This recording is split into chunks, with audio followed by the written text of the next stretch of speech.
Morning, everybody, and welcome to Finance Panel.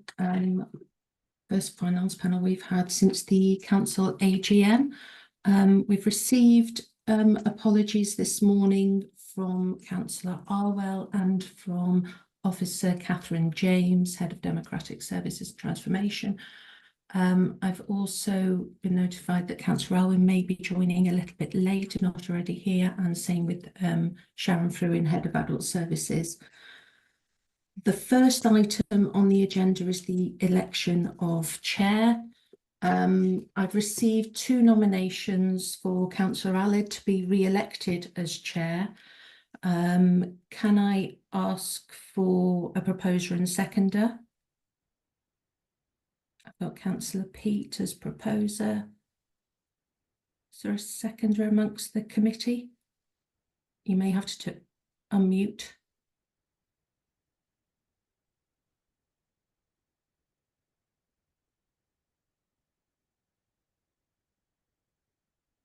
Is there a seconder?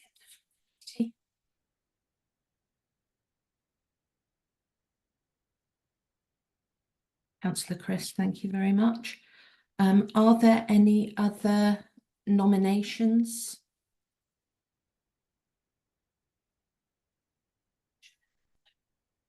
Can I ask for members of the committee there for a show of hands or verbal in favour, please?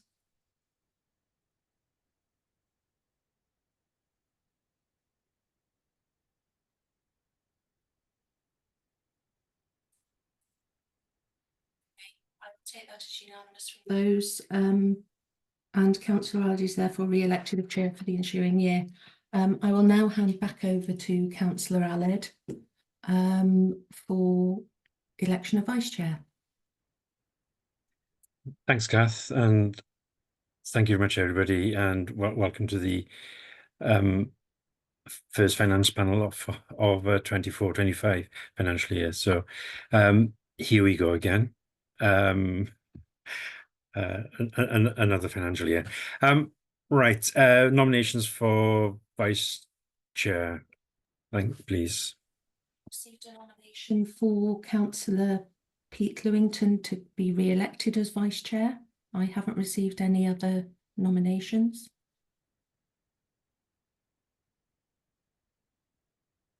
I put that nomination in myself, so I can't second it. Any other nominations or a seconder for Pete's nomination?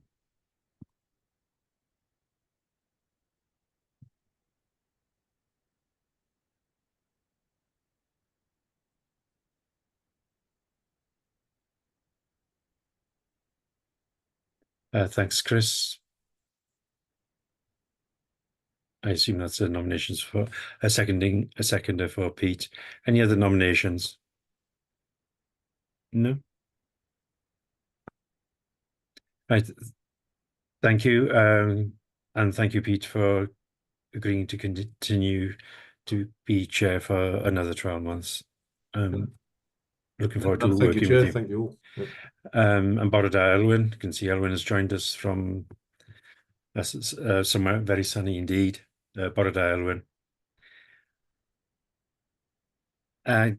Next item on the agenda is declarations of interest.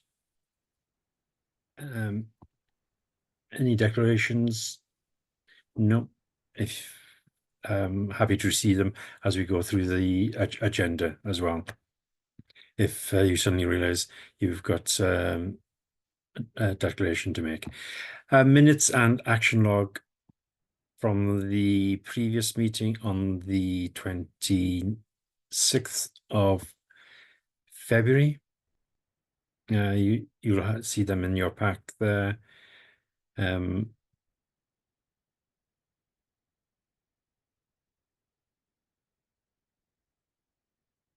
we looked at the item for the cabinet responses to the recommendations from the January meeting, then the Q3 financial reports, the revenue report, and the capital report. quite detailed minutes. Thank you, Kath. And then we have the item 7 at the end, the forward work programme. Everybody happy with the accuracy of those meetings, of those minutes? If I don't hear anything, I assume you are. Thank you. Action log, Kath. Chair, we have one action outstanding, which I think has been a long-standing one, for additional sort of financial training, whether that be SIP for training or whatever, for committee members and maybe other members as well. If that needs to be broadened. And I think everything else has been closed. I think Okay. that's the only outstanding action that we've got from last year. Thank you. It is mentioned in the forward work programme in the minutes. Can I turn to you, Jane? We did have started having finance training from Chris, I can't remember his surname now, Chris of SIPFA. I don't know if he still works for SIPFA, quite some time ago. It was interrupted. I don't know what members felt that they would benefit from additional training. I can see Lynn's hands up. Lynn. Thanks, Councillor Allard. Really just to reinforce, as I've said before, thank you for allowing me to be an observer in the meeting. But if this training could be arranged, I think it would be extremely beneficial to members of Governance and Audit Committee as well. And you know, I would share a hope that we could actually expedite this, because we have talked about this from time to time over the past few months. Thanks very much, Councillor Allard. Yeah, and I do think we should make it open or unavailable for other scrutiny committees as well, to be honest. But Jane. Yeah, I think we've spoken about training, and I think particularly with scrutiny committees, we felt having something that was tailored specifically to each committee might be more useful than generic training. So yes, I'll pick up with the finance team and we'll look to see what is the most appropriate training that we can source or deliver ourselves, maybe, to get you all up to speed and where you need to be. Thank you. The next meeting is end of the month, so I assume that's a little bit too soon. Can you come back to us in September with that, Jane, please? Yeah, will do. Thank you very much indeed.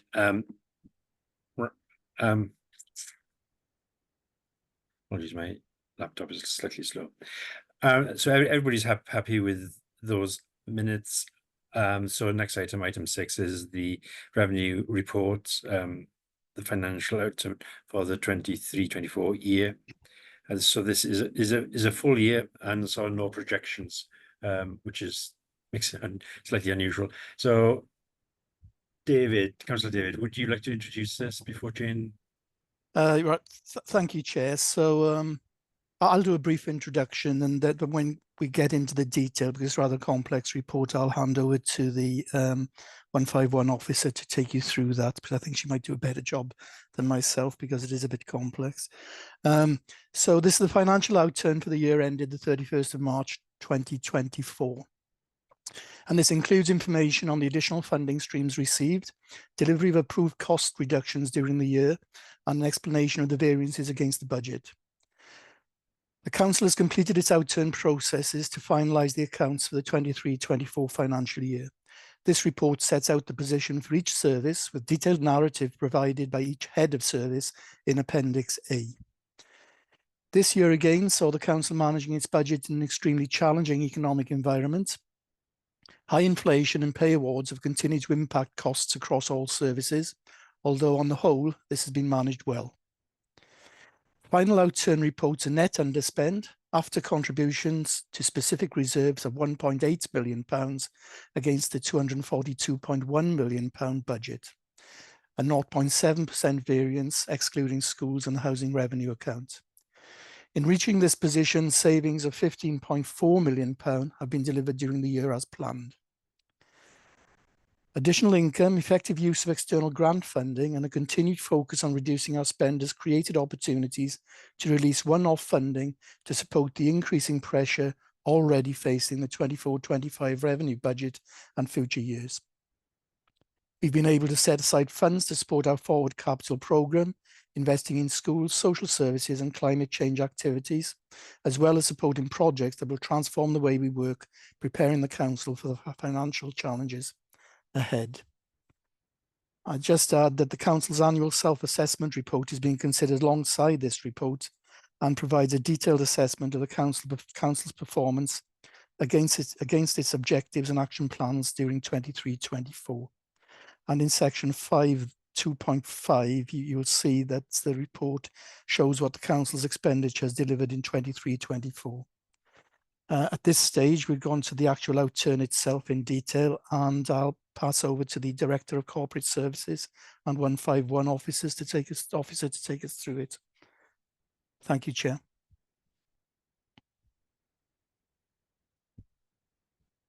You're on mute, I think, Councillor Allard. Apologies. I was just thanking David, and at this point, I should also congratulate Jane, yourself on being appointed as a director within the council. I think this is the first meeting since that appointment. So congratulations, Jane. And I do see Mary's name on the end of the report now, but are you happy to take it, or does Mary want to take it? I'll go through it today, I think, Okay. Chair, and no doubt we'll see Mary and James perhaps delivering reports in more detail at some of the future meetings. So, okay, thank you, Jane. Thank you, Chair. I'm only on one laptop today, so if there are hands going up while I'm going through the report in a bit more detail, please stop me and let me know, because I can only see the report in front of me this morning. Okay, will do. So Councillor David has given you an overview from the first couple of paragraphs on the report. So I'll take you through a little bit more detail. So section 3 starts to look in more detail at the outturn position. You can see there were some changes at the end of the year relating to adult social care, where some additional income that wasn't necessarily predicted did come through. There's some there relating to some credit notes, but also some changes in a provider and some auditing of the accounts as that drawn to a close. Saw some benefit there too across the direct payments. So those are a slight improvement there against that service that did prevent us having to draw on the risk budget to the extent expected when we were predicting earlier in the year.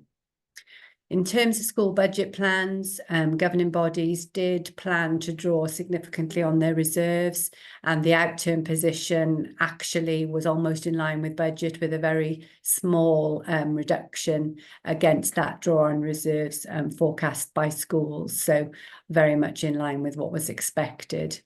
You have a table then. Table 1 shows you the detail across each of the services. And then you will see at the bottom of that table that some specific transfers to ring-fenced reserves totaling just over £500,000 are set out there. One is to the insurance reserve. There are some settings that are independent of the council and transferring their balances together with the licensing budget and the Section 33 agreements. All of those are, as we have done in previous years, transferred to specific ring-fenced reserves, and that then leaves us with the underspend as projected, as reported, of 1.793 million. The proposal in terms of that underspend is that is transferred to 3 reserves, with 750,000 being transferred to the capital reserve, and that will support our borrowing costs in the future, or limit our borrowing costs by being able to fund the capital programme itself.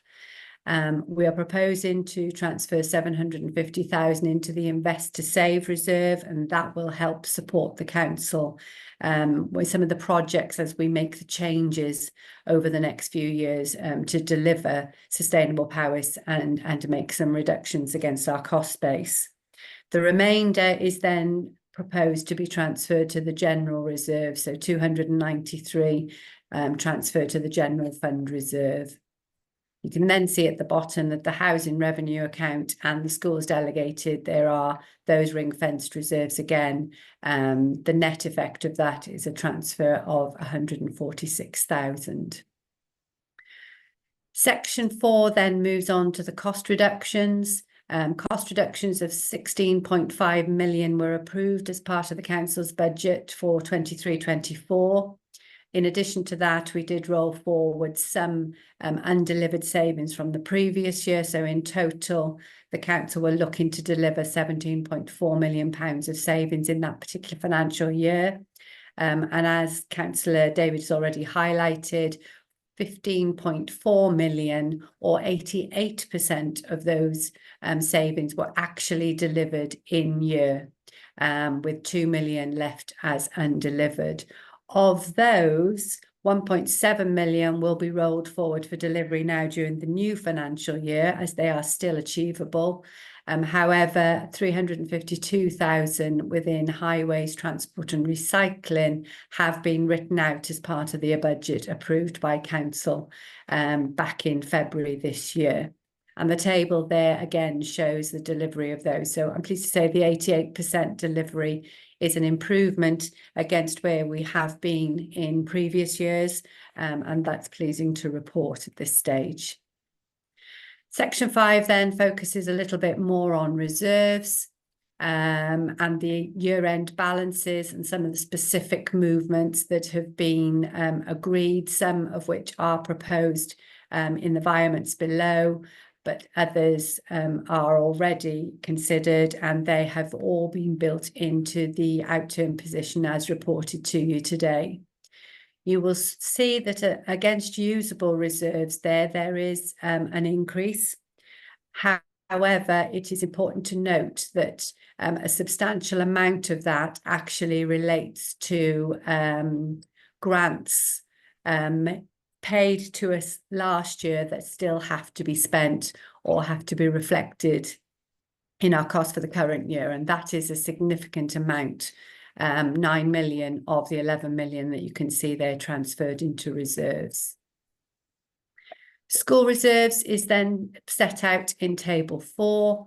You can see there, as we knew was the case for last financial year, schools were having to draw on their reserves to support some of the increased costs that they were facing due to higher levels of inflation and pay awards. And schools, as I've already reported, did draw on those reserves by £5.8 million.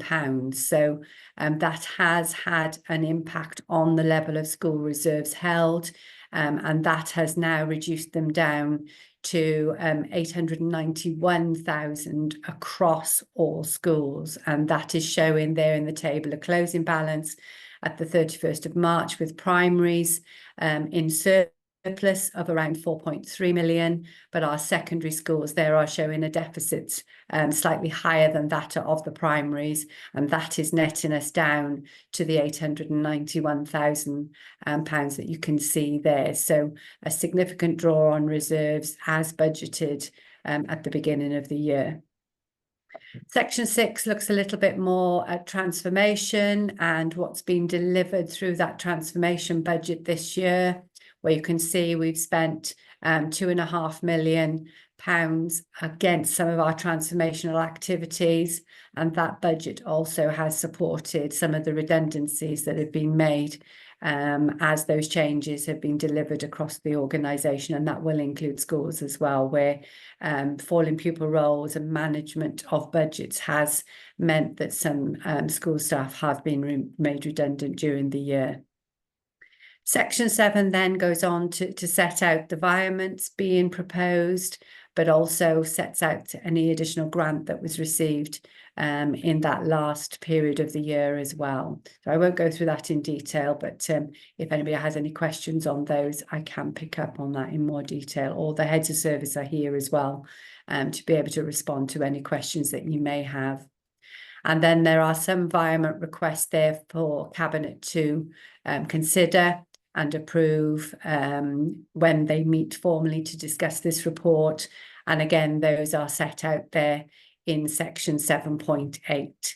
And again, I won't go through that in any significant detail at this point. Finally, we look at the impact of capital on the revenue budget. And you have the capital outturn report before you today as well. So we will probably pick up on the detail around that when we look at that report. I think it's important to note the outturn position is a reasonable place to be. We have managed to reduce some costs and manage some costs during the year, and that's down to the hard work across all services as we look to limit expenditure across the council.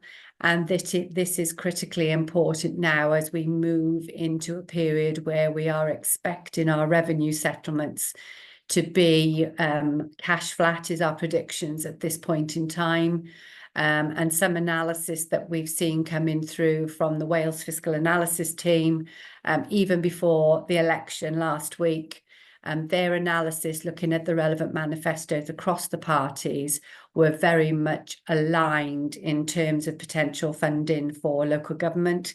And we do expect to be facing a significant challenge over the next few years, with very limited additional resources coming through in our revenue support grants. So it is going to be a very, very challenging period for the council as we move through the next few years. And in fact, Chair, as you're aware, we do have one of our first informal sessions across all of the council members tonight, starting to look at how we're going to take that forward and be able to make those reductions needed across the council over the next few years. There are a number of appendices then with the report.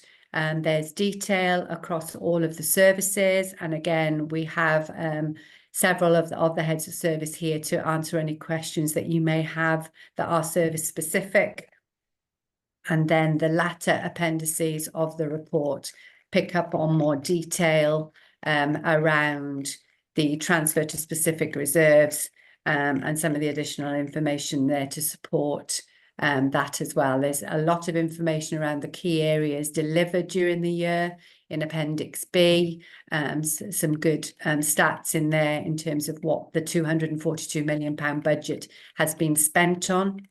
And then there is further information too on the cost reductions, and also then in terms of where services have made requests for specific reserves to be set up in readiness to meet the challenges that are facing us in the new financial year. So quite a detailed report, Chair, but I'll leave it there to see if the panel have any questions for myself or any other officers that are attending. Great. Thank you very much, Jane, and thank you, David, and also thanks to Mary for pulling all this together as well. It's really useful summary of the budget and how the money is spent by the council. It's a huge budget, and it's a really good summary of how that money is spent. And I'm very tempted to send it out to all councillors so that they see and especially the stats towards the end as well. Really useful. So thank you all. Right, questions, panel. Pete. Yeah, thanks, Chair, and thanks, Councillor David and Jane, for running through the report for us. I've just after a bit of clarification around 3.6 on the council tax collection rates. And I just wanted to know if those percentages relate to monetary values or households. I'm assuming it's monetary values. And if it is, how much did we not collect? And also the other bit is sort of like there's a bit of a downward trend on the households. So I wondered if we've done any piece of work to understand why we're not achieving 100% and what we could do to make sure we do get 100%, because I guess that could be a big chunk of money.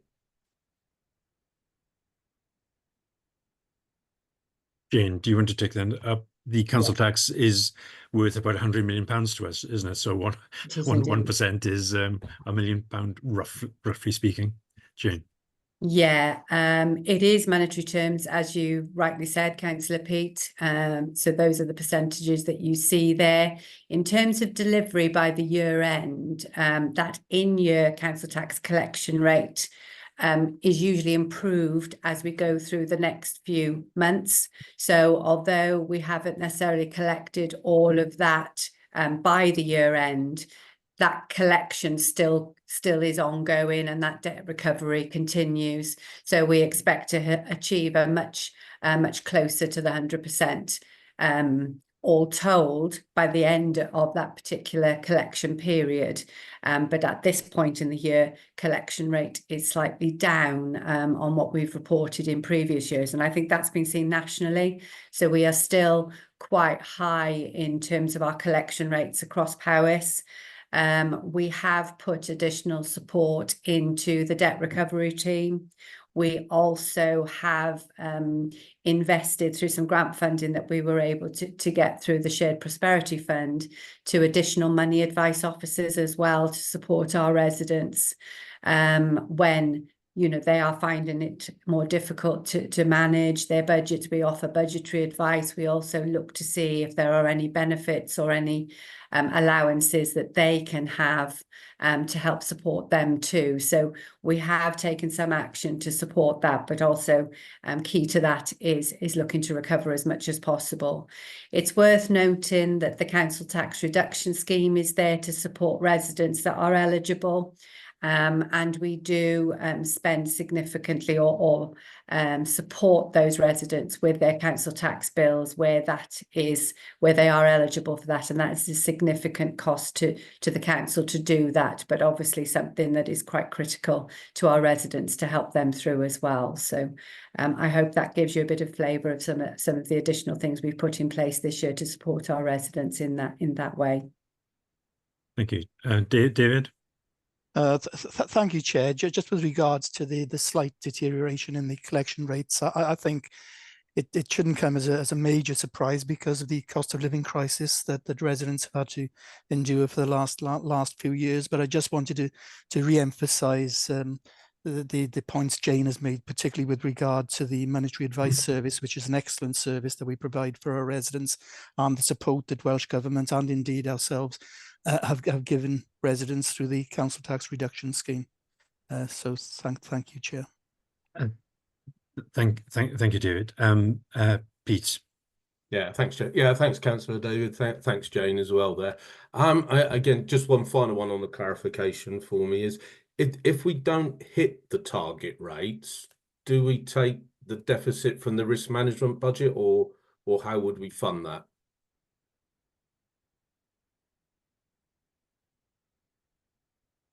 Jane. Trying to find my mute button between my screens. Apologies.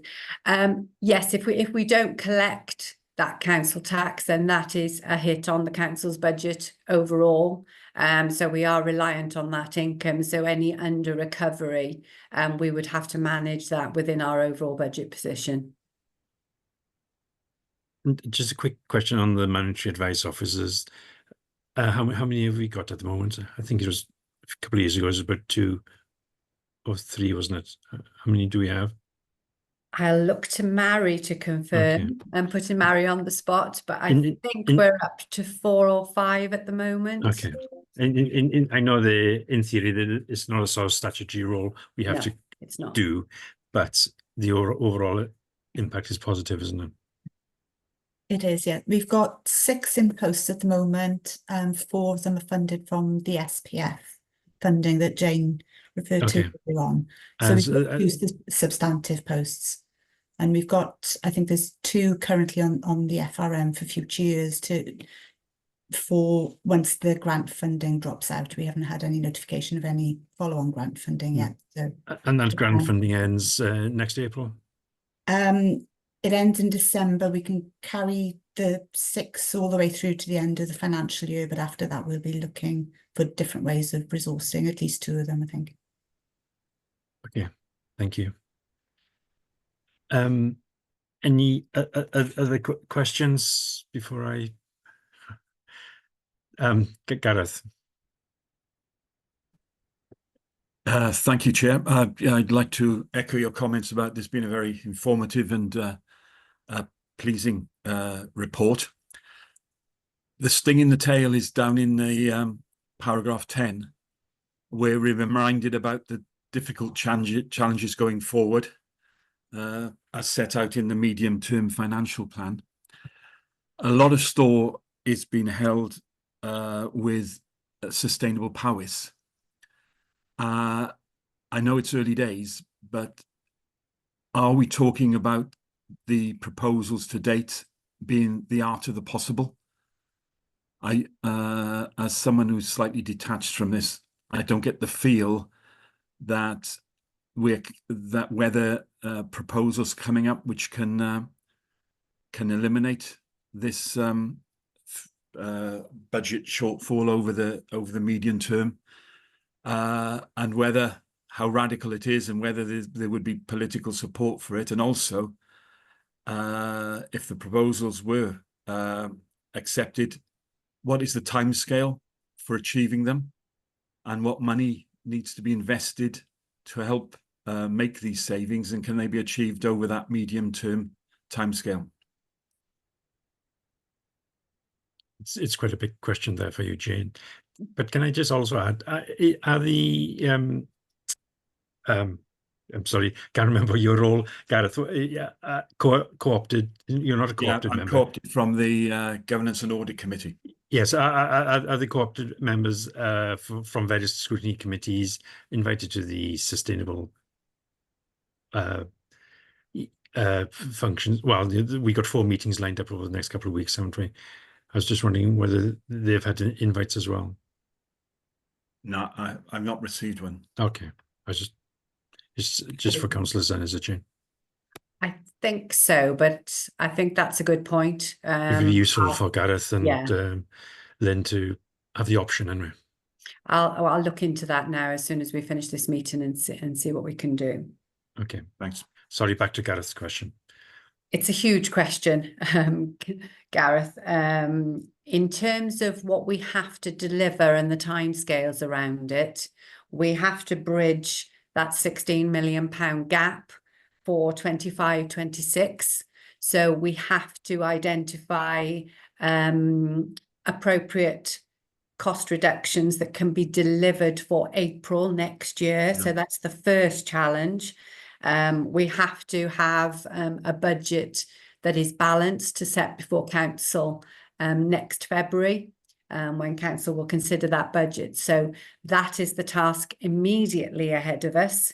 But as you'll recall, over the 5-year period, we are looking at a budget gap in excess of 50 million over those 5 years. So we are not looking at next year in isolation.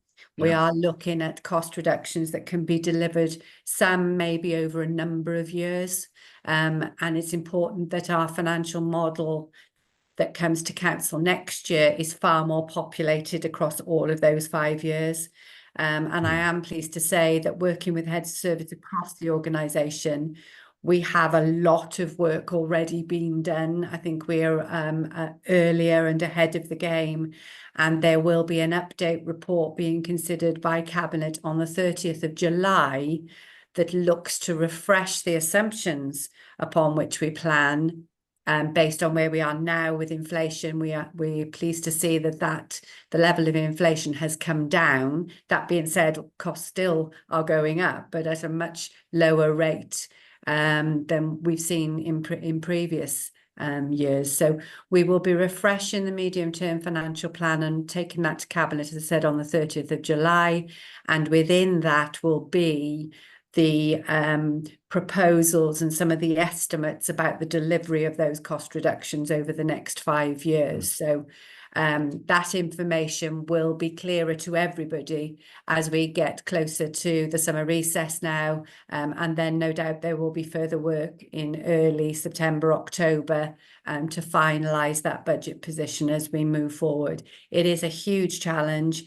and that investment, the transformation that we're doing around digital transformation, social services transformation and schools transformation, all of those will play a part and be shown in the proposals that you will see coming forward. And as I said, that detail is being worked through now with councillors to get them to a better place of understanding what we're proposing. Thanks. Thank you. Gareth, did you want to come back at that at all? No, I look forward Okay. forward to the group, the panel, look at seeing that more flesh on the bones then when the meeting in September. And we will also, as a panel, we will see that MTFS towards the end of July as well, won't we? The refreshed MTFS. So that's I assume that'll be updated with those assumptions, Jane, at that point. Okay. Because there's huge questions around the public sector sort of wage settlements going forward. They have a huge Absolutely. impact on the council. I'm sorry, David, did you want to come in back on Gareth's point, or shall I go to Chris first? If I may, Chair, just very briefly, I think it is a huge question, and I think Jane has answered it. But I think it's worth bearing in mind as well that sustainable powers is about ensuring that the council can meet future demands in a sustainable way. If you look at modern economies, at any developed country in the world, there's enormous pressures developing within them, partly because of demographics and people living older, more demands on our National Health Service, particularly in the UK. But generally the pressures are there and they've got to be managed, and there's no sign that they're going to go away. On top of that, you've got the geopolitical issues that are actually impacting a lot of the internal economic KPIs, and you've had this period of increased inflation, stubbornly high interest rates, etc. And we as an authority have had to manage those. The problem is that alongside that, we're currently in a situation where you've got national debts sitting at somewhere around about 100% of GDP. So the total value of the British economy is actually equivalent to the actual national debt we're holding. And that means that we can't borrow to fund our public services at the moment. So we've got to generate growth. So how long that's going to take, we don't know. You know, we've got a new government. Even the previous government had plans for growth. But how long that's going to take to actually impact any public funding that might come forward is the big question. And that's why we've got to actually ensure that sustainable powers succeeds, so that it'll put us on a sound basis going forward and protect us. But the one thing I've said all along, as far as I'm concerned, and I hope, you know, future finance portfolio holders will take this view as well, sustainable powers isn't just with us for a year or two or three. I think it's got to be with us. It's a living thing. It's organic in a sense, that it's got to keep changing. It's a program of change that's got to change on a permanent basis to meet the different demands within the economy. So that's my view on it. But to actually turn around and say, you know, when are we going to be in a position to actually say our sustainable powers has succeeded or failed, I don't think we'll ever be there, because my view is this is an ongoing program that'll be with us for basically as long as I can see the economy, you know, struggling to meet modern demands. Yeah, I completely agree with you, Gareth. You know, I'm very keen on a longer term view of the council, as is Lynn from Chair of Audit, very keen on having that long view. Chris. Thank you, Chair. And, thank you to Jane and David for setting out, you know, in this paper, the achievements, but also the reality as well. And I mean, echo the sentiments that David's just mentioned on because the report starts off by the economic challenges that this council and the cabinet were facing in relation to inflation, pay awards outside the norm, and hopefully now some of that should start to settle down a little bit, but that may make a difference going forward. At least having some stability in central government, I think, is going to be welcomed, and that on the to me, there was a couple of questions that I had. the first paragraph in 1.1, it mentioned that additional funding schemes are coming in, and that's helped us manage some of that position. I just wondered how many of those things were going to continue, or are they going to stop from 2024-25, and what is that, and how does that impact on our risk and management going forward? Another thing that is mentioned within the report is around, I think it's in 3.4, the use of grants. I've raised that question a number of times about the dependency on grants, and again, does that leave us with any vulnerability around that? Going forward, I do look at things like spend to save, and I think there was in one of the sections, there was one of the tables that Jane mentioned, there was 750 million that was going to be spent around spend to save. Do we know what the anticipated return on that is going to be? And then as we utilize and gain those returns, are we then utilizing some of that return to reinvest back in spend to save, so we get that movement of what David was saying, is it's not a standstill and we've done that, tick the box, it's a continuation. So it's like a continuously moving program of change, and that on there. I did welcome in 2.4 the focus on investing in schools, social services and climate change. But another question that comes out for me is, does the school reserves reduction to 0.9 million leave the authority vulnerable, and what actions are in place to address that? And I'll stop there, Chair. Thank you, Chris. There's a whole list there. I hope you're taking notes. I've written them down. Jane, and I think you added one or two too many notes to the, I think, did you say 750 million of spend to save? If 750,000. Yeah, 1,000, sorry. Yes. Yeah. I've written down, only. Thanks, Chris. Jane. Okay, so I've written them all down, so hopefully you can take Sorry, them in order.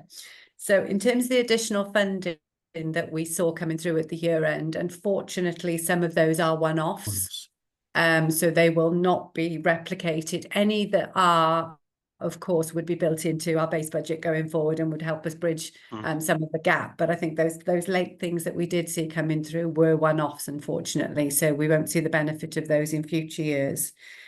Similarly, the use of grants, it's something that we too are concerned about. So we are already through the workforce plans for each service, we need to understand what posts are currently reliant on grant funding, and what is the potential risk of those funding streams ceasing.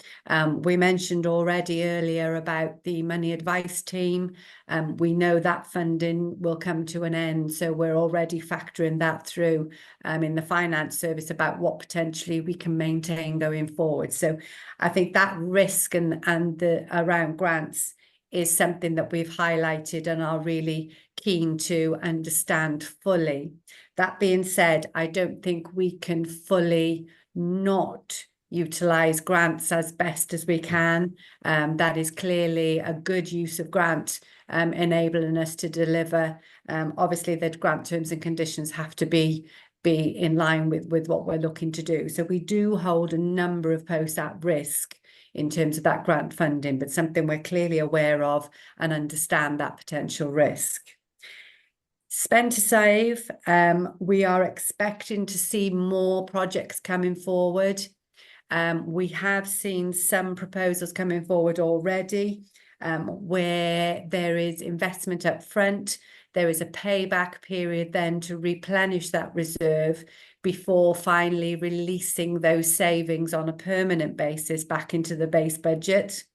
So we've looked at one recently, I think, being approved for social services, children's services and foster carers. So that is an example of the type of thing that we would like to see coming through from services. So that's what that pot is there for. But again, that is about that longer term. Each proposal has to have a robust business case to support it, where we fully understand, one, the level of investment, what that will give us in terms of delivering savings, but also any risks around that as well. So everything is considered on an individual business case perspective before that investment is made. And then at the outset, we need to review that and be clear about what actually was delivered, and whether the expectations were actually achieved. So a clear and robust process in terms of that. School reserves, I think in terms of the position that we see our schools in, that is going to be an important factor now as we plan forward in terms of the funding levels for schools into 25-26 and beyond.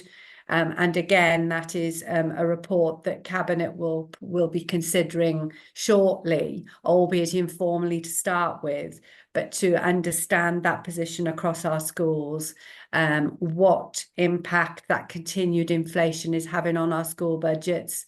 And I have to say, in terms of school transformation, that is fundamental to ensure that we have appropriate provision going forward to meet the needs of our pupils. Economies of scale, all of those are key factors in that transformation piece moving forward. So a key element to make sure we can maximise the resource that we do have. But I think it's clear to see, and it was the expectation, that schools cannot rely on reserves to fund their baseline budgets on an ongoing basis. You know, you can do that over a short period of time, and I think it was on that basis that the funding last year was considered. However, it will be a different discussion, I think, going forward around schools for 25-26. Okay. I hope that's covered everything. Thank you, Jane. Did you want to come back on any of those questions? No, no. I mean, Jane set out what some of the reality and some of the challenges are. If you don't mind, if I can dig into the schools bit, I know the finance panel have been invited to have, along with the learning and skills scrutiny, to have a look at the outturns or the proposed budgets of the schools going forward fairly soon, next week, I think it is.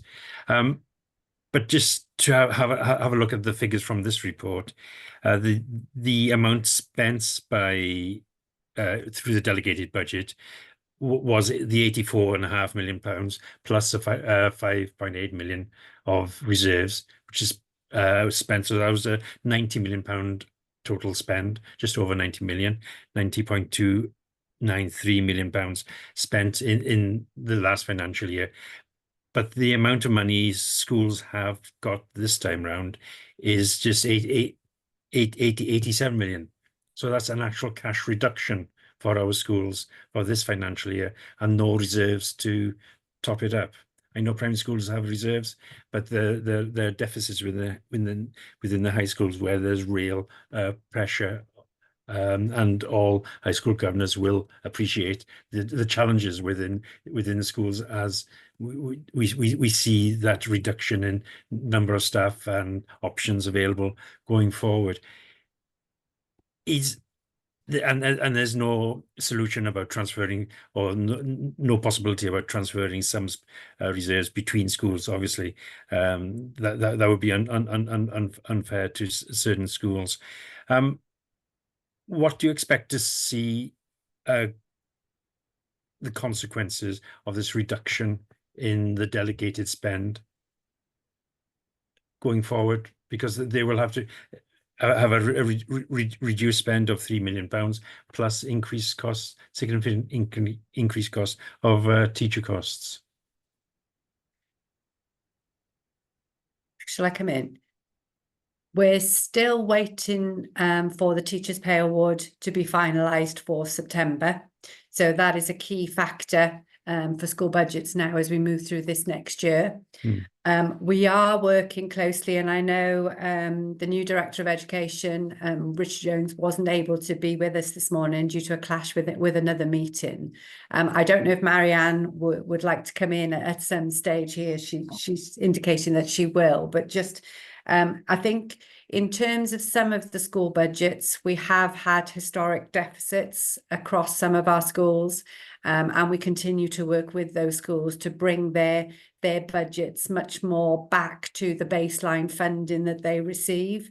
So I think there are two elements to managing the cost. One is about effective management of school budgets, and I'm not saying that everybody is not doing that, but I know there are some instances where schools have been spending above their formula allocation, so we're working closely with those to bring that back down. But then in terms of the funding going forward, as I said, we will need to review that. And I think when you see the school's outturn report, you may well be able to get down into some of the detail in a little bit more with that report when you've got the information before you. But I'll see if Marianne wants to come in and comment at this stage. Thank you, Jane. Bore da pawb. Just to give you some reassurance, we are now now have reviews going on in the high schools, some deep dives, as they call them, to understand the position within our high schools and some of our primary schools as well, just to see where there are areas where potentially schools can manage more efficiently around curriculum and around contact time, etc. So that that piece of work is now happening now and will inform how we go forward. The bigger piece obviously is transformation, and I think it's pretty stark, the position that we find ourselves in, which we have known for quite a number of years, but it's about escalating that school transformation programme. Real difficult decisions maybe for Cabinet to make over the next few years, but you know it's a very, very clear picture for me. As we've always said, we have too many schools to maintain and keep running. Unfortunately, this is the reality that we are facing.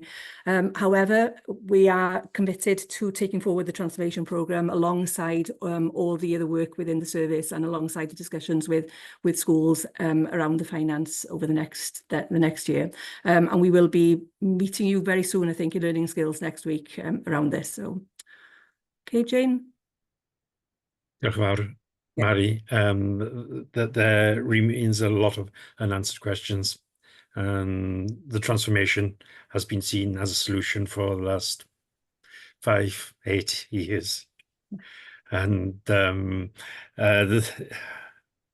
we still wait to see a clear pathway to that final framework of schools across the county, and that's a frustration from my point. Really, you will see within this report there's a lot of money being spent on the process of the capital report on fixing schools, and that will be never ending to some degree. So the transformation will play an important part in trying to deal with that issue as well. Marianne, do you want to come back in, and then I'll bring David in? Just come back in as you link in it to capital as well. We're finding ourselves now in a situation where even though we've got surplus places across the board, on an individual school by school basis, and particularly in the primary sector, those surplus places are now becoming, smaller and smaller. So there is a need then to invest. If we are going to sort of reorganise schools, there's a need to invest in additional places in schools as well. So it is a bigger piece. Okay, thank you, Alan. Yeah, diolch yn fawr, Marianne. David. Thank you, Chair. I think it goes without saying that transformation is key to resolving this issue. But when we talk about the pace of transformation, we have to bear in mind that we've come through a period of incredibly high interest rates, high levels of inflation that have impacted the whole programme. But that put aside, yes, I think we do need to gather some pace behind the programme. But when you actually look at the outturns within our schools, 75% of our schools are managing perfectly well within the funding envelope that they're provided. Then you've got about 25% at differing degrees, struggling within the funding envelope they're provided. And I think it's a credit actually to the teams around the school, and the way they've gone in and carried out these deep dives. And I'm sure that will allow us to get the position we want to be in, where all schools are actually delivering a balanced in-year budget. And then we can look, at any potential deficits that might remain. So I'm pretty confident that we can get there, but I think we can end up in a situation that some schools will have to be looked at a little closer than others. It goes without saying, perhaps, that we've known for some time that there were problems developing within education, and when we did have a very, very healthy balance of schools, positive reserves of about £8 million, I think, if you go back to where I think it's 21, 22, perhaps we should have accelerated or introduced prior to that what we're doing now with these deep dives, etc., and we might be on a more level playing field now and understand where the actual root cause is of some of the problems in some schools. But no, I think all in all, I think it's a credit to the education team, the work they're doing, and the savings they are identifying in schools, and that eventually, I'm pretty confident we will get there. Thank you, Chair. Thank you, David. I don't completely share your analysis there. I must admit, when we saw last year's in-year budgets, every single one, including primary schools and high schools, were red, except for one school. I think there was just one school that proposed not using any or increasing, using their reserves or increasing their deficit. Every single school had a negative position on the in-year balance. So that does tell a story. Whether this year we will see a different story, and some of those will be green and not all red. We wait and see. But I really do hope that we can try and accelerate this, because the offer high schools make to the pupils is extremely important, especially those schools along the borders. And especially at post-16 level, there's a significant outflow of pupils from Powys seeking education across the border, and we will not receive any funding, but we'll still have the overheads for those pupils, which is a real cause for concern. Thank you. So we wait and see for more information going forward. Couple of other questions, if nobody else has got questions. The capital financing reserve grew by £1.1 million. What is it in total? But save you answering that now. There's the big, I think is about £44 million of various specific reserves. Can that be sent out to the committee, a bit more detailed about the breakdown and also the changes over the last 12 months? So not for today, but so we can see the movements within those various reserves. Redundancy costs element there somewhere in the paper. Were they capitalized? Those they're not capitalized anymore. You're shaking your head, Jane. It depends what you mean by capital. We didn't use capital receipts to fund those this year. We've used revenue-based budget to fund that. In terms of for local government staff, and this doesn't include teachers, you do capitalise the pension strain in terms of it's a one-off calculation.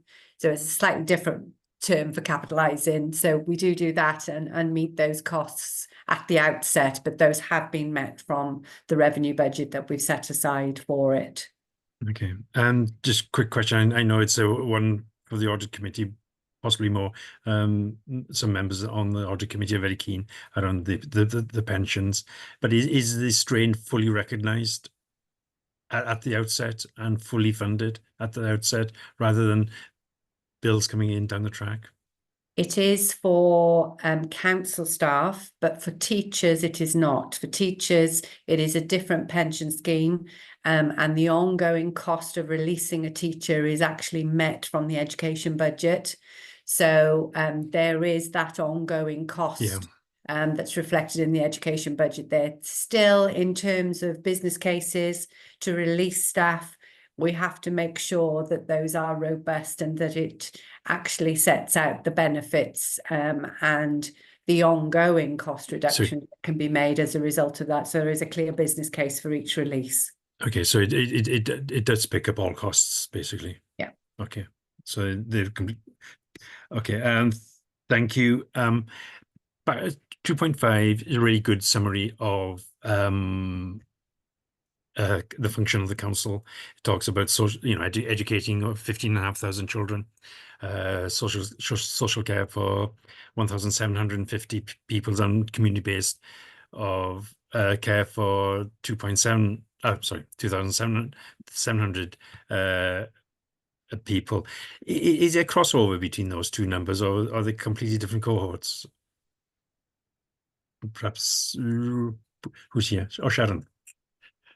Sorry to pick you. Sharon.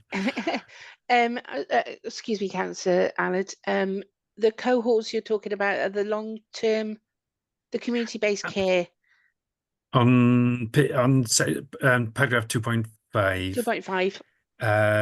You're talking about social care for 1,750 people with older adults and those with mental health issues, and and then a community-based care for, and is it another? Yes, it'll be another 2,700. Yeah. So there's no crossover No.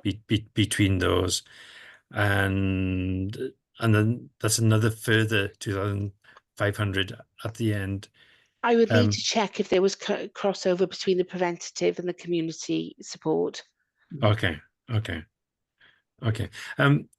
I know we and the same with children. The looked after children is stubbornly high after making significant investment.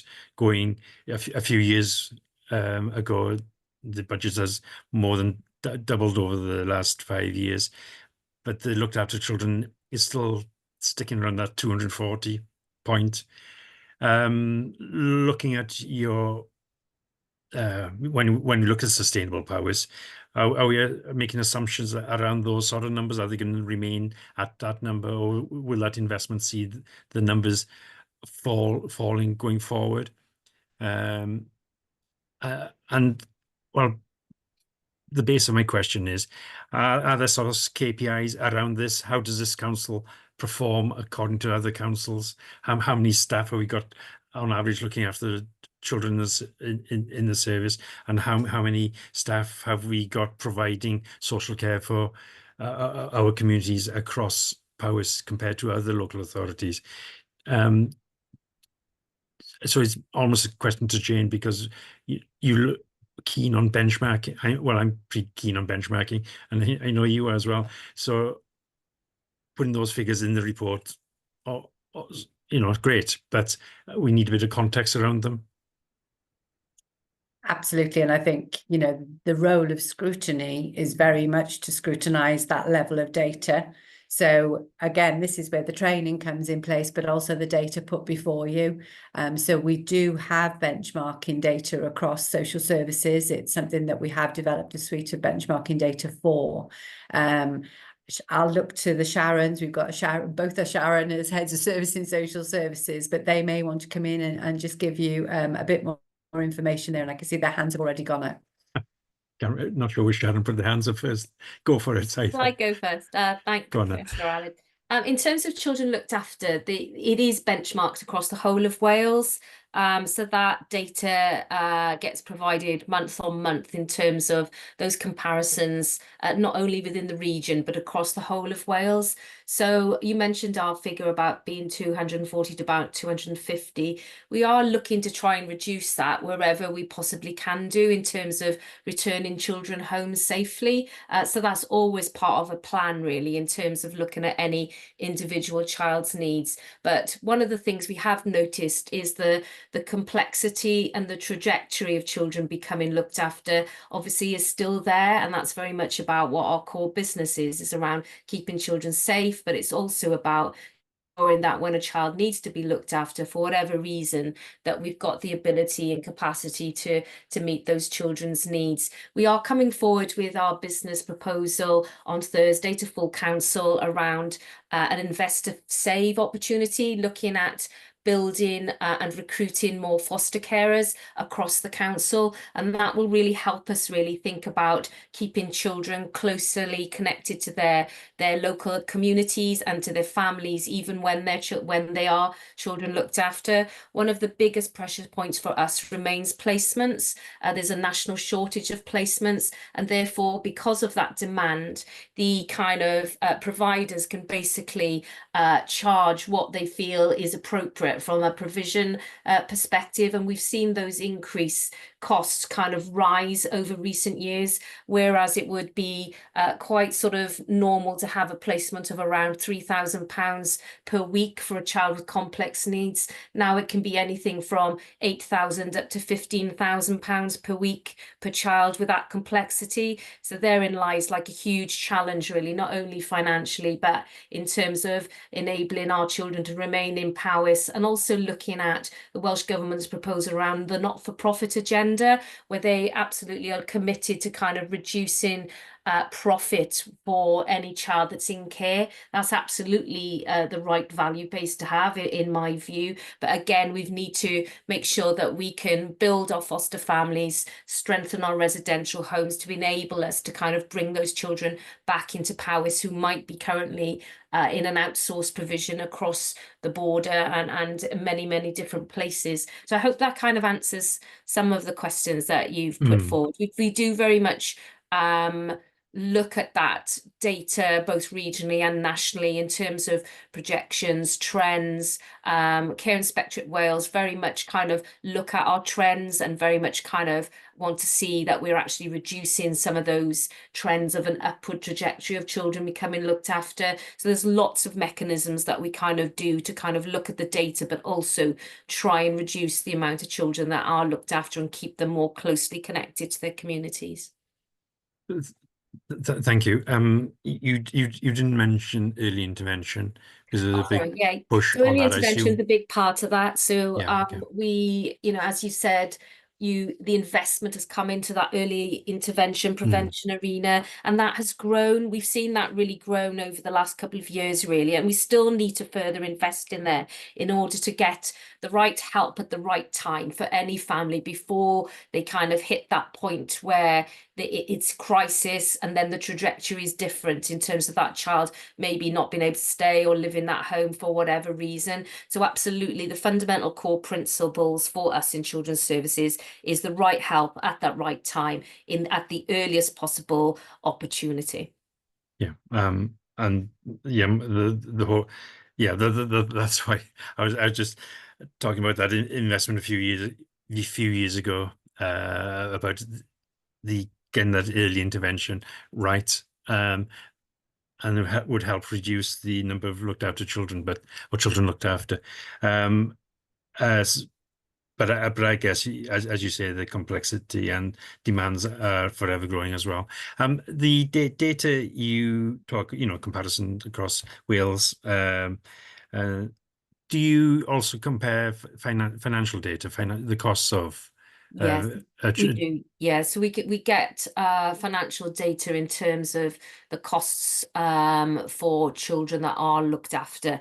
So yeah, we're able to see then where those kind of pinch points are. I would say that most local authorities are facing the same dilemmas right now with the increase in demand and the capacity to meet that demand, and then the provider being able to put on a cost which they can just dictate the market. So that's a real challenge for us, hence why Welsh Government have stepped in and looked at this not-for-profit agenda, and they're really committed to putting that through, but in their term of office, which, like I said, is a real it's absolutely the right thing not to have profit on on a child that's in care, but the navigation of that in terms of building your own resource to meet that demand is obviously where we're looking to invest right now. The other element that I didn't mention is our unaccompanied asylum seeking children. So we've obviously seen an upward trajectory in numbers around this particular cohort of young people. The pressures for Kent Local Authority are quite considerable, and particularly in the summer months when there's more crossings that take place because of better weather.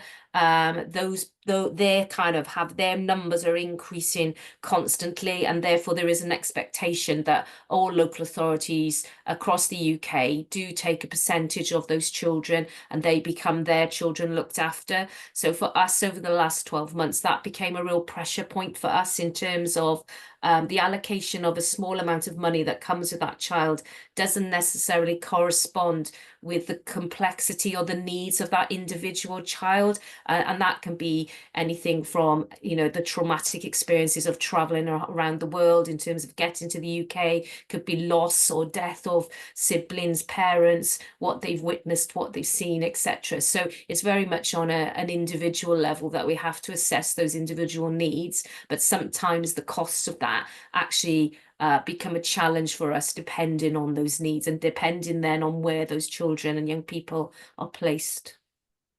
Thank you. Thank you very much, Sharon. And it's very difficult to budget for us as well, isn't it? Yeah. They can be blown into the water very quickly. Your solid budget.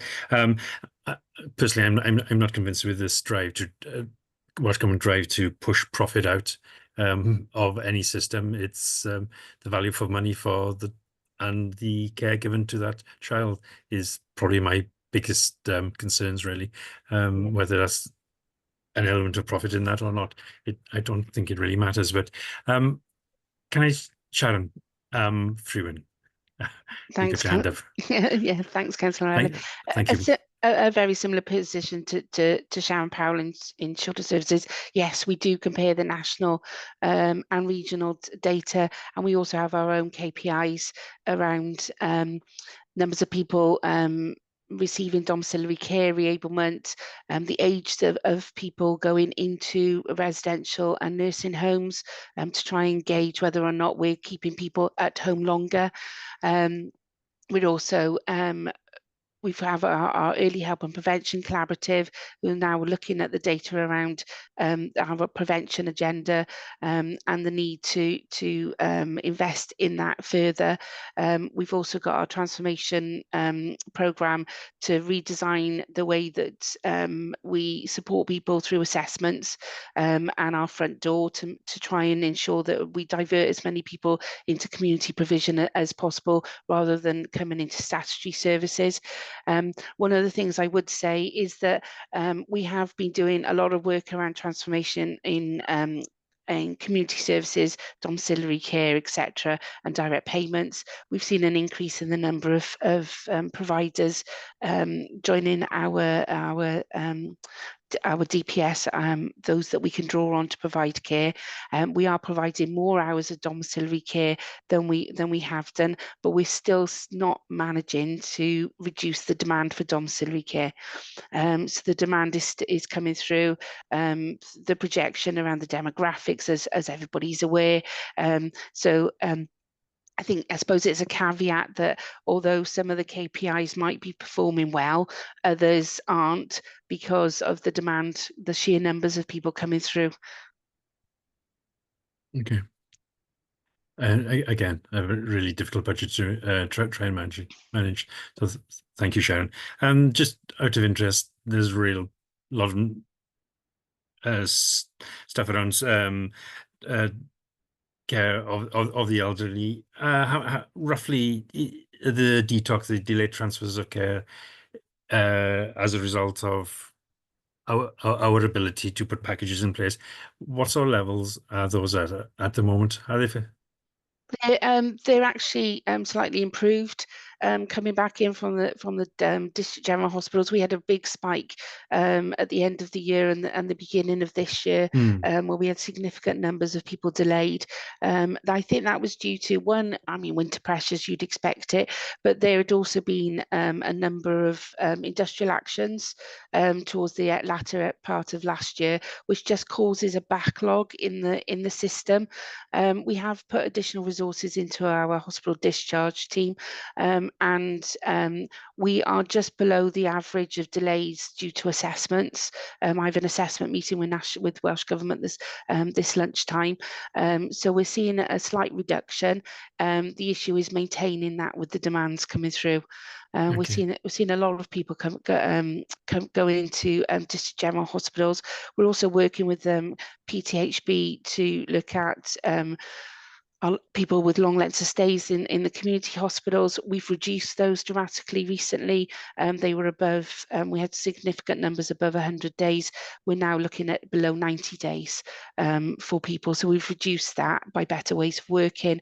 We have an unscheduled care board now that so we focus on those key pinch points, looking at being as efficient as possible as we can with our resources.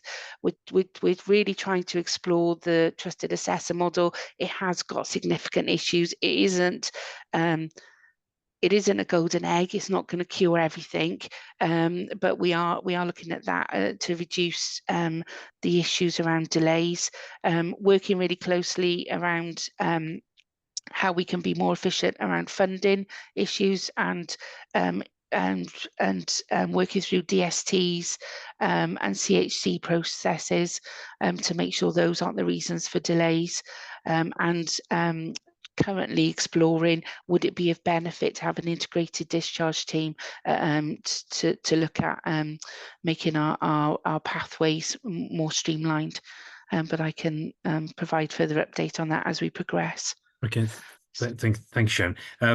Reduction in the length of delays. What are the crude numbers roughly? What were they back in January, and what are they now?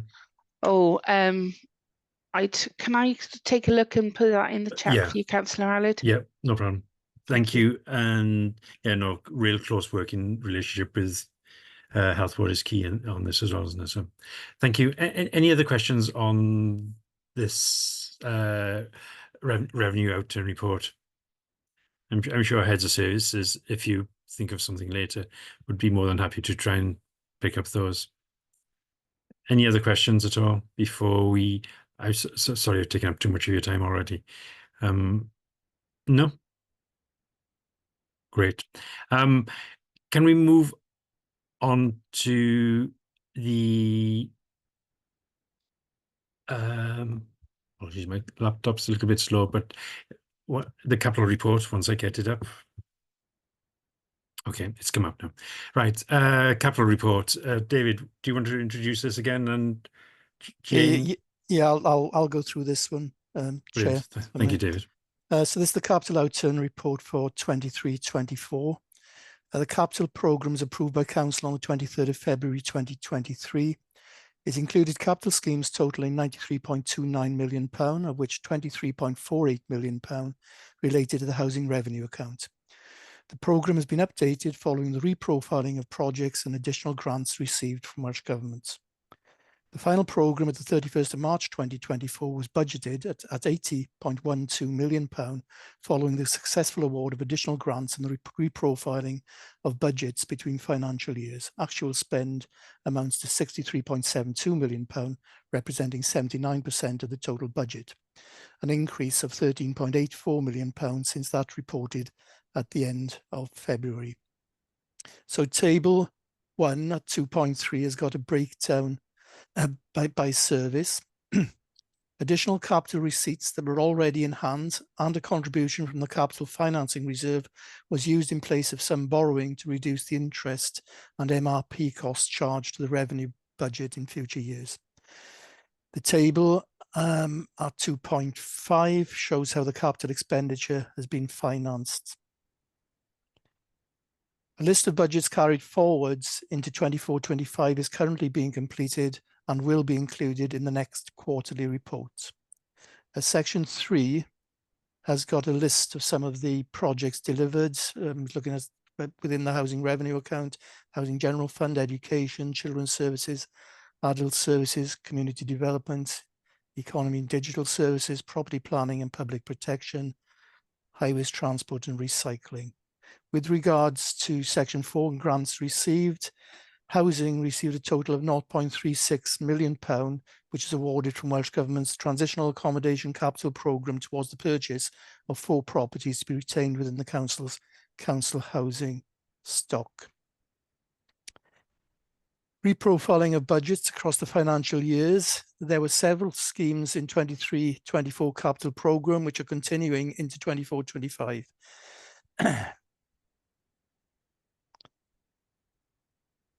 And capital receipts, a total of £2.41 million was received during 23-24 financial year.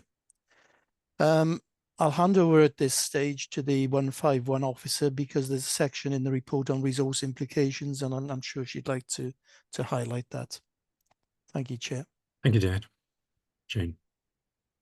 Thank you, and thank you, Councillor David. I think you've covered nearly everything in the report, actually, so very little for me to pick up in terms of detail. I have got James here with me, our capital accountant, so if there's any specifics, James will be happy to come in.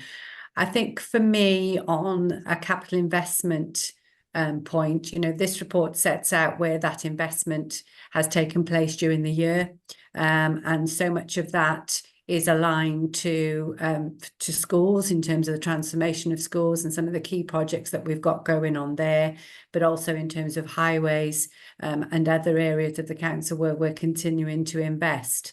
I think we've spoken already around the challenge that we face over the next few years, and where we allocate our capital investment and how we finance that is going to be a fundamental point that we'll need to really test ourselves on, I think, as we move through these next 12 months.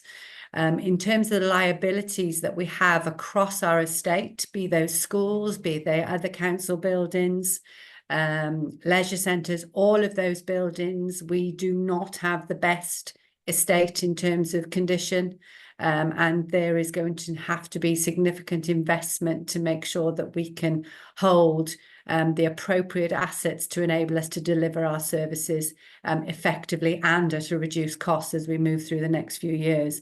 That, coupled of course with the net zero requirements, the investment could be substantial, and when we're in the position that we're in from a revenue budget perspective, it's very difficult to be able to support that capital investment through borrowing by increasing the level of revenue resource that we would need to deliver on that. So part of the whole review of our assets is fundamental to what we can deliver going forward, and that will of course include capital receipts. You will all be aware that as part of our ongoing capital programme, we have a £10 million target to enable us to release some receipts to help us finance the support that we have to put into our buildings over the next 5, 10, 15, 20 years. So all of this coming together will be fundamental to enable us to do what we need to do to have the best efficient services moving forward. So I really just want to highlight that it's going to be a fundamental, some key fundamental decisions will be required of the council over the next few months. Thank you, Chair. Thank you very much, Jane, and welcome, James. Good to see you as well. Just a quick couple of questions from myself, unless somebody else has got something urgent they want to talk about. The I've lost the page I was looking for now. The projects delivered in section 3. You know, a lot of them vary from year to year. They're quite unique in a way. You know, you can't compare year on year. However, there's some areas, particularly around in highways. You talk about 2.4 million invested in surface dressing, and 2.1 million pound in resurfacing. It would be really helpful to have a bit of more context around that. You know, last year's figures and length of road done as well in that paragraph, and it might sort of show as well the inflationary costs. You might have spent as much money as the previous year, but the length of road surface dress is 25% lower. I'm just making up figures, but it would just all help to give a little bit of context around some of these figures, to put in the actual but a little bit more detail as well. And the schools projects going down as well. It'd be all good to emphasize the challenge there at the same time as the achievements, you know, when you're talking about the maintenance backlog, etc. Just to put a bit more context in there. I would have found that myself, I would have found that useful. The capital receipts, there was a big sale receipt. Well, the decision was taken end of last summer or midsummer. There was a controversial sale happened last summer. It felt as though some people said it has been rushed through then, but it still has not hit the ledger. I think it was about 6 million pounds from memory, and it still has not hit the ledger. So 9 months later, why was it rushed through, and why, or rather, why hasn't the sum been received to date? The on page 44 or big number 44, I think it is, or page 8. Under the schools, there's the PM to check the proposal at design stage. What's PM? Sorry, I'm not 100% sure. But I'll leave it at that for the moment. Thanks, James. I don't know whether you can pick up on those.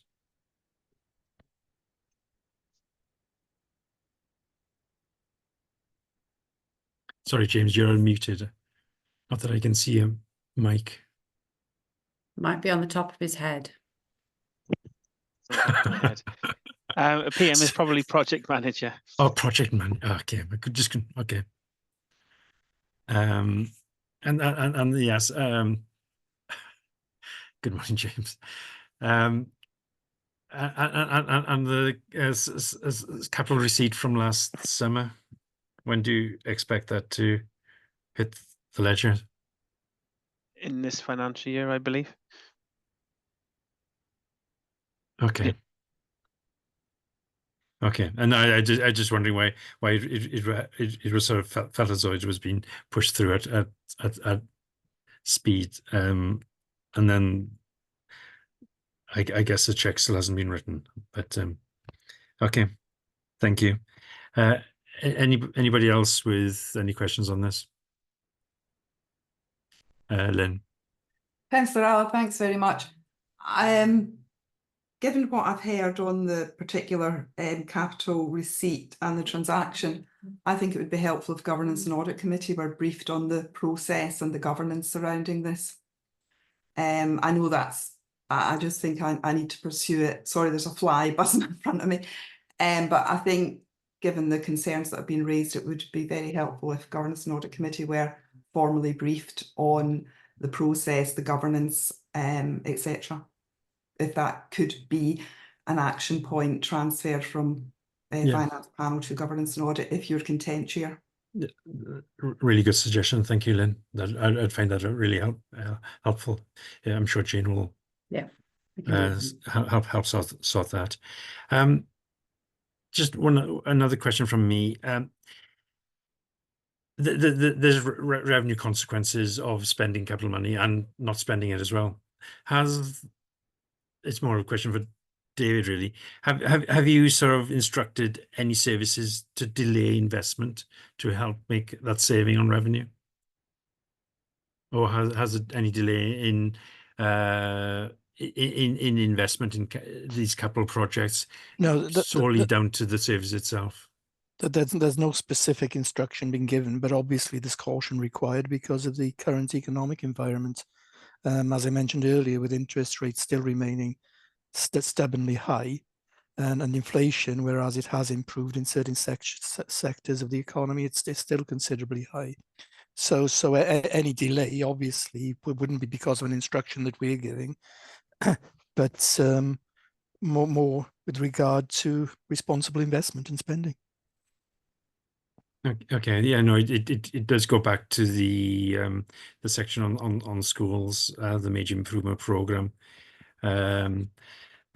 project manager to check over some of this stuff. Really, it's important. You know, I do wonder whether it's impacting the children within those schools, or even health and safety issues, or overcrowding classrooms, or you know, impacting the delivery of education within those schools.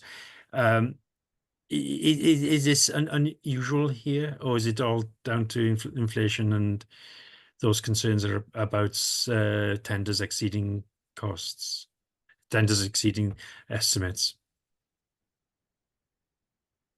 Trust Marianne. Yeah, I'll come in. Well, the devil will be in the detail very soon, I think, Councillor Aled. We've got a couple of tenders out now following cost increases last year on some of our big school projects. So we've gone out to re-tender, and we will be seeing very shortly what that outlook looks like, whether things are looking better or whether we're still in a position where the market is coming back higher than the budgets that we have. So that'll be coming through very shortly on two of the projects anyway. So that'll give us an indication. And much is funded through the Welsh Government as well, securing grants. The percentage stays the same on the tendered cost. It doesn't stick to the projected costs at the outset, does it?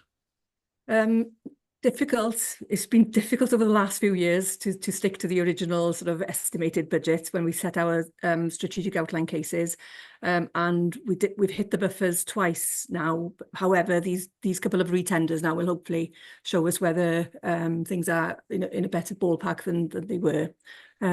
So yeah, we'll see what happens now, and we'll have a direction of travel then. And that clearly have to be a discussion with the Welsh Government if. Yes, exactly. Discussion internally with CLT, with Cabinet, and then obviously discussion with the Welsh Government whether there's additional funding required or whether the costs, if the costs have exceeded. Okay. Dr. Marianne. Yeah. James, did you want to comment on this particular issue before I bring Pete in? I did. I don't know if James was first, so I'll let James go first.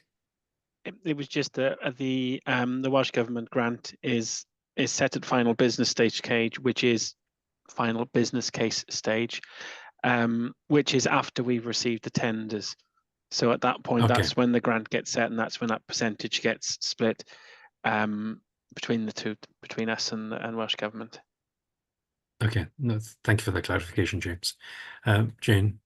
Yeah, all I was going to say was, in terms of when we get tender prices back, we have to be assured, as do Welsh Government, that the project is still within the thresholds that we would expect cost to be. So just to give that assurance, really, if a price does come in much higher than we expected, then we need to really understand that before proceeding on that basis. And sometimes that does mean we need to go out and re-tender on things. So they have to be as assured as we do, as in Welsh Government, before they will support the funding of a programme. Okay, thanks, Jane. Pete. Yeah, thanks, Aled. I was just looking at page 43 in the report, the head of services comments around the Transforming Education programme, and just wanted a bit of clarification around bullet 5 regarding the sort of plans to close Treowen School and expand the school that will form part of the North Powys Wellbeing Programme on the campus site there. Yes, it's I know headed Ysgol Calon Derwen, Newtown, Yes. that paragraph, yeah. Yeah, Okay. sorry, yeah, apologies, yeah. So I know there's a few ifs and buts in this, and that may be why it's particularly worded like this. But there's a phrase there that says build a larger school than previously planned, and then we'll need to have discussions around changing the scope of the project as it develops. So I guess that was a rather long-winded way of trying to just seek clarification around do we or do we not have any money set aside in the budget or the funding for this, or will we be looking for extra funding if we do decide to expand it? Okay, shall I come in? Please, Marianne. Okay, just to clarify, we have consulted on a proposal to expand the Ysgol Calon Derwen project to include the site of Tre Owen, and then should the new build go ahead, then the new school will be built for Ysgol Tre Owen and Calon Derwen. So just to say that the paper is going to Cabinet tomorrow with the recommendation, and subject to Cabinet's decision tomorrow, then we'll know which way we proceed. If Cabinet support the recommendation tomorrow, then we move into the new design stage for the new build. We have an allocation within the capital programme already for Ysgol Calon Derwen, but that was based on the previous strategic outline case, which was for a 270 place school. Now, if this proposal goes forward, then the school will be bigger, and obviously there's a difference between a strategic outline case with estimates that was submitted in 2020, where we are now in 2024. So we will have to reflect that. So if we go forward with this, there will be a revised strategic outline case coming forward to Cabinet and then on to Welsh Government with updated costs if required. And I expect that the costs will be higher than the amount that we have in the programme currently. Thanks, Marianne. Thank you both, diolch fawr. It's an ongoing frustration for the whole council about the lack of pace of the North Powys Wellbeing Programme. I don't suppose you got any updates, have you? About likely timescales and decision making by the Welsh Government and the Health Board? At the moment, the North Powys Wellbeing Programme is going forward in terms of looking at the different work streams. In terms of the campus development, the SOC went in, the strategic outline case, sorry, the SOC went into Welsh Government quite a long time ago. Expectation is that now we should be hearing something towards the end of the summer around whether that SOC is approved or not. It's a key factor in the whole Ysgol Calon Derwen, North Powys Wellbeing complexity. So, but at the moment, that's the only information that I have. That the noise is that we will expect something towards the end of the summer. Okay, it's deeply frustrating because the old school there is on its last legs, isn't it? To be honest, and it should have really been pushed ahead much longer ago. So, diolch, Marianne. Any other comments from anybody on the capital report? No. Again, it's interesting read. And admittedly, it's HDR and Marianne that seems to spend all the money here. Not being critical of that at all, but the capital programme can really oil the wheels of transformation, can't it? And it's really essential that it marries up with the next 10, 15, 20 years of the work of the council. But it would be amiss of me if I didn't ask for the 10-year capital programme to be published. I'll probably ask for that every time, but hey, it's something I keep on raising. I know it's one day it might be done. Any other questions before we draw this meeting to a close? I know we got capital areas from other heads of services, Sharon, and I don't know whether you wish to comment on it at all, or no? Okay, brilliant. Thank you. Right, all that's left now is the forward work programme.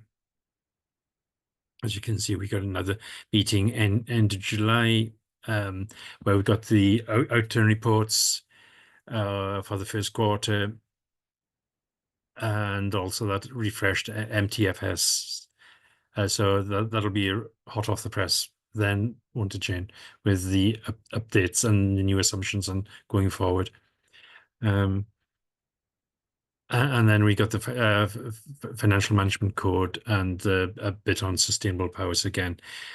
So thank you so much. I'm looking forward to tonight's meeting on the first of the 4 sustainable powers. I can't remember what the subject area is tonight. I'm not sure which officers we'll see tonight, but I'm sure you'll be there, Jane. Councillor Peat. Yeah, thanks, Chair. I just noticed again that the terms of reference are missing from there. Can we just add them on and get it pulled off, please? Good point. Thank you, Pete. Any other business or any other issues you would like to see within that forward work programme? A lot of, I'd like to see a big concentration of the finance panel looking at the sustainable powers programme, or the reimagining of powers. That's a huge area of work that cuts across all services, and both resource and capital programs as well. So thank you all. Thank you very much, David, for attending today, and all the officers. And thank you, Lynn, as well. We'll hold on for a few moments after, just the members of the panel, but thank you, officers and David.